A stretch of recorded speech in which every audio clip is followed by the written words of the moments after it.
So rather than waiting until the end of term feedback to understand what students are thinking, I really want to understand what they're thinking ahead of time. So one of the things that I incorporate is a critical incident questionnaire. I like the sequence of questions because it really focuses on engagement in the classroom. So the first question is, during what activity or time in the last couple of weeks were you most engaged with what was happening? When did you feel most distanced? Was there anything that surprised you?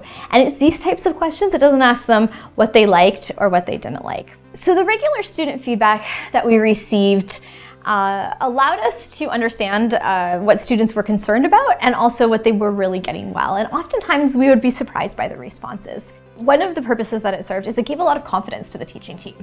They saw that they were doing good work and they understood what they should be doing more or less of. So one of the things that we have implemented across all sections of the calculus course that I teach is a classroom voting system or a classroom response system. And we often use it to uncover what misperceptions students have or what they might not understand as well as they think they do. So we'll ask them a question that we think most of them are going to get wrong. Then after they see the vote, I might tell them, no, 70% of you are wrong. It's actually this way.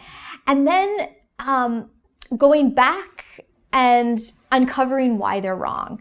And in a traditional lecture hall, it's often difficult to encourage that conversation and that collaboration. But in My Hall 150, since they're naturally sitting in tables, they were much more eager to uncover the whys with their groups.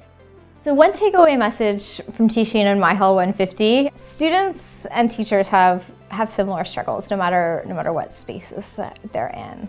Things like making work public and sharing work is a challenge, even if you have all of the external cues telling you that this is what you should do. So I think that I'm gonna realize that I have to work on these things very, very conscientiously, no matter what space I'm in.